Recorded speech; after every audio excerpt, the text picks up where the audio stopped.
ಎಲ್ಲರಿಗೂ ನಮಸ್ತೆ. ಇವತ್ತು ನಾನು ಗಸಗಸೆ ಪಾಯಸ ಮಾಡ್ತಾಯಿದ್ದೀನಿ. ಗಸಗಸೆ ಪಾಯಸ ಮಾಡೋದಕ್ಕೆ ಮೊದಲಿಗೆ ಬೆಲ್ಲ ನಾನು ಕರಗಿಸ್ಕೊತೀನಿ. ನೋಡಿ, ಈ ರೀತಿ ದಪ್ಪ ದಪ್ಪನೇ ಕುಟ್ಟಿದ್ದೀನಿ. ಅದಕ್ಕೆ ಒಂದು ದೊಡ್ಡ ಲೋಟದಲ್ಲಿ ಒಂದು ಲೋಟ ನೀರು ಹಾಕಿ ಕರಗಿಸ್ತೀನಿ. ಪಾಕ ಬರೋದು ಬೇಡ, ಬರೀ ಕರಗಿದ್ರೆ ಸಾಕು. ಬೆಲ್ಲ ಕರಗೋಷ್ಟರಲ್ಲಿ ನಾನೊಂದು ಬಾಣಲೆಯಲ್ಲಿ ಗಸಗಸೆನ ಹುರಿತಾ ಇದ್ದೀನಿ. ಒಂದು 100 ಗ್ರಾಮ್ ಗಸಗಸೆ ನಾನು ತೊಗೊಂಡಿದ್ದೀನಿ. ಸ್ವಲ್ಪ ಕೆಂಪಗಾಗೋ ಥರ ಲೋ ಫ್ಲೇಮಲ್ಲಿನೇ ಹುರಿಬೇಕು. 100 ಗ್ರಾಮ್ ಗಸಗಸೆಗೆ ಒಂದು 150 ಗ್ರಾಮು ಬೆಲ್ಲ ಸಾಕಾಗತ್ತೆ. ಈಗ ಹುರಿದಿರೋ ಅಂಥ ಗಸಗಸೆನ ನಾನು ಮಿಕ್ಸಿ ಜಾರ್ಗೆ ಹಾಕ್ತಾಯಿದ್ದೀನಿ.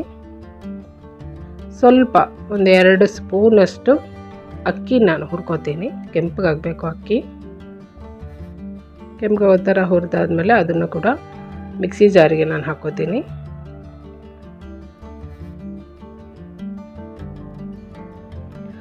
ಮತ್ತು ಒಂದು 3 ಸ್ಪೂನಷ್ಟು ತೆಂಗಿನ ತುರಿ ಸ್ವಲ್ಪ ಜಾಸ್ತಿ ಕಮ್ಮಿನೂ ಹಾಕ್ಬೋದು. ಒಂದು 5-6 ಏಲಕ್ಕಿ ಹಾಕಿದ್ದೀನಿ. ಸ್ವಲ್ಪ ನೀರು ಹಾಕ್ಬಿಟ್ಟು ಇದನ್ನು ನೈಸಾಗಿ ರುಬ್ಕೋತೀನಿ. ನೋಡಿ, ಈ ರೀತಿ ರುಬ್ಕೊಂಡಿದ್ದೀನಿ, ನೈಸಾಗಿ ರುಬ್ಬಿದ್ದೀನಿ. ಈಗ ಒಂದು ಪಾತ್ರೆಯಲ್ಲಿ 1-2 ಸ್ಪೂನ್ ತುಪ್ಪ ಹಾಕಿ ಗೋಡಂಬಿನ ಹುರಿತಾ ಇದ್ದೀನಿ. ಗೋಡಂಬಿ ಕೆಂಪಗಾಗಲಿ. ಗೋಡಂಬಿ ಕೆಂಪಗಾದ್ಮೇಲೆ ಸ್ವಲ್ಪ ದ್ರಾಕ್ಷಿ ಹಾಕಿ ಹುರಿತೀನಿ. ದ್ರಾಕ್ಷಿ ಗೋಡಂಬಿ ಕೆಂಪಗೆ ಹುರಿದಾದ್ಮೇಲೆ ಒಂದು ಬಟ್ಲಲ್ಲಿ ನಾನು ತೆಗೆದಿಟ್ಕೋತಾ ಇದ್ದೀನಿ.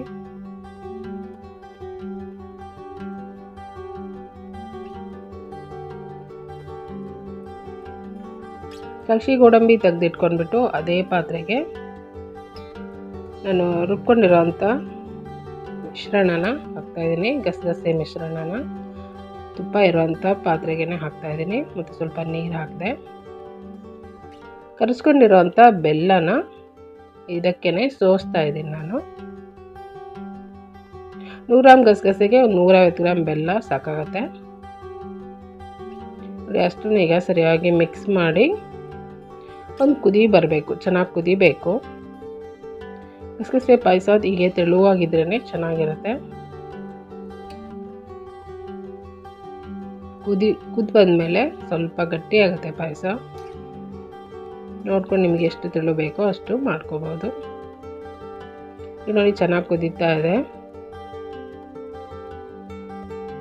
ಈ ಟೈಮಲ್ಲಿ ಹುರಿದಿಟ್ಟಿರೋಂಥ ದ್ರಾಕ್ಷಿ ಗೋಡಂಬಿನ ಹಾಕ್ತೀನಿ. ಹಾಕಿ ಸರಿಯಾಗಿ ಮಿಕ್ಸ್ ಮಾಡಿದ್ರೆ ಈಗ ರೆಡಿ ಆಯಿತು ಗಸಗಸೆ ಪಾಯಸ. ತುಂಬ ಸುಲಭ, ತುಂಬ ರುಚಿಯಾಗಿ ಚೆನ್ನಾಗಾಗತ್ತೆ. ಈಗ ಗಸಗಸೆ ಪಾಯಸ ರೆಡಿ ಇದೆ. ನನ್ನ ವಿಡಿಯೋ ಇಷ್ಟ ಆದರೆ ಲೈಕ್ ಮಾಡಿ, ಶೇರ್ ಮಾಡಿ, ಸಬ್ಸ್ಕ್ರೈಬ್ ಮಾಡಿ. Thank you.